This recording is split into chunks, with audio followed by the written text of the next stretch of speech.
I'm Antonio Graceffo, and as many YouTube viewers know, I've been inside of Burma with the Shan State Rebel Army for like the last 3 months off and on, and a magazine in the United States has asked me to review the movie Rambo IV. The movie takes place inside of Burma. The conflict in Burma takes place with the Korean Army, the KNU, which is the other major resistance army, not the one I'm with. Anyway, they asked me to watch it, and so this is my review of Rambo IV. Stop the killing! Who are you to tell? Who are you? Who am you?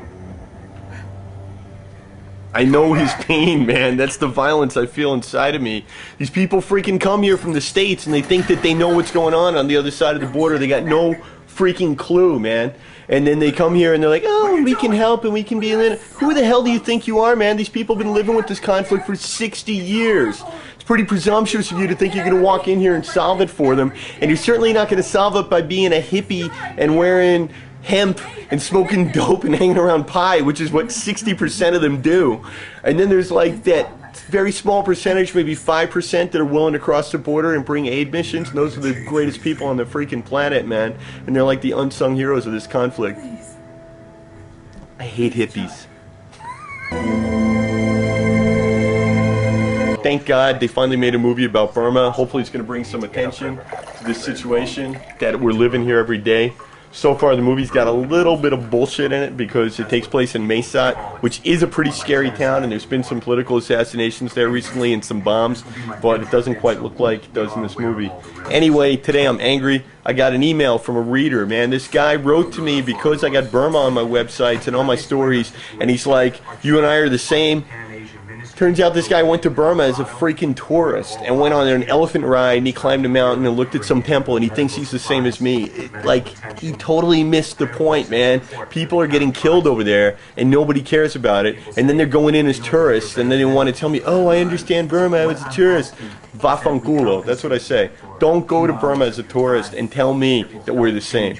Alright, you go into Burma as a doctor, you fucking bring some food or some weapons or some help in there, and then you come talk to me. I'm Antonio Graceffo.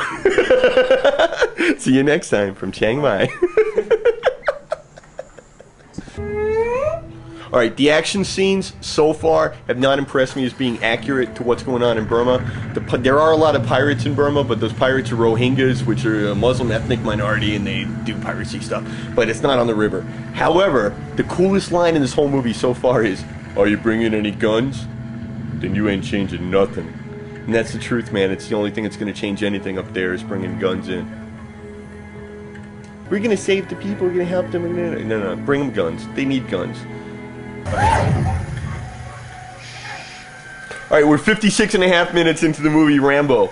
Now, I gotta say, the SPDC does use Korean villagers as human mine detectors and chase them into minefields, which is a pretty awful thing to do to people. But in the movie, they did like mine racing and they betted on it, and it was like the weirdest freaking thing. So basically, this movie in general, although they're showing the SPDC as being evil, which they are, it's not showing the real evil that they do. And there's this whole scene where they got girls opsera dancing, like topless. It would never happen. They gang rape, but they're not going to have a topless woman because it violates their Buddhist sensibilities. I know it's weird to people that are outside, but that's the way it is, man. Anyway, I'm grateful they made this movie, but there's some weird things going on here. Another one, it's happening at 2 o'clock in the morning. They're raiding the camp, and all the SPDC soldiers are all up partying. Man, everybody in the SPDC goes to bed at like 6:30 or 7. They don't fight in the rainy season, and they don't fight at night. So, there you go. But, you know, if Sylvester Stallone had actually been inside of Burma, maybe he would know this. But he was in Mesot, where there's not really a lot of fighting in Mesot. In fact, there's none. I got in a fight in a bar in Mesot, but that was just something else completely. I mean, it might just be the concussion talking at this point, but yeah, it's not that accurate. Alright, we've gotten to the first major combat scene of the movie now. Now, you know that movie technique where you leap and you roll and you shoot the gun? A lot of the Korean have not seen Rambo 1, 2, or 3, so they wouldn't really know how to do those techniques. So I feel that this is not really accurate. The other thing is that the KNU, when they go into battle, at least half the men are armed with muzzleloaders or like old British Enfield rifles or guns from the Indian War that they raided out of a museum, or they're wearing flip-flops and barefooted We're not seeing a lot of that in the Rambo movies. So once again, on the realism scale, I'd have to say it's quite unrealistic.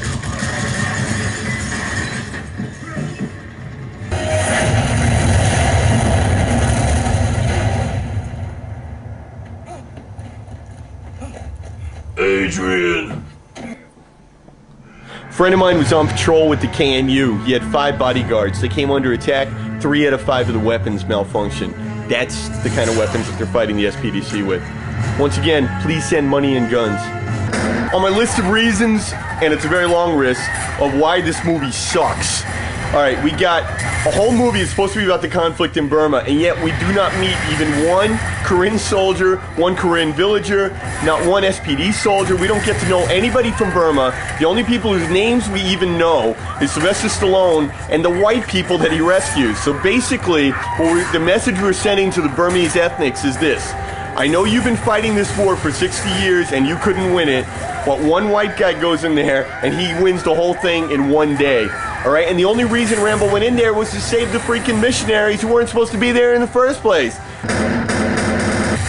I kind of think this movie smells sort of like if a really fat guy wrapped himself in plastic and then laid out in the desert with the same underwear for like a month and then like, you know, took it off and waved it around inside the car. Inside the elevator. Like in an elevator. Like in summer. Like the way I picture elevators in Bombay. Like let's say you're in Bombay and you're in Bombay and you're in the elevator and there's a fat guy and he's waving his underwear. I don't know if that happens. I've never been to India. Let's watch the rest of the movie. Alright, we just watched the end of the movie Rambo IV. I gotta say, a very abrupt and silly ending. Not much of a story here. We got some missionaries who went into Burma. They got kidnapped. Rambo saved them. And I don't know, that's supposed to be a happy ending, but the Korean are still in there and they're still getting killed every day by the SPDC forces. And more importantly, the Shan are still in there and they're getting killed by the SPDC forces. Rambo didn't save anything. So I will have to say, on a realism note, this movie gets about a 3.5 or a 4. On a story note, it gets less than a 3. On an awareness note, I'll say if this movie makes people know about the situation inside of Burma, if this movie will bring some support to Burma, then I'd say thank God that they did it. But I'll tell you from myself and from anybody that's working here on the border, the movie was complete kvatch. I'm Antonio Graceffo, right near the war zone. See you next time.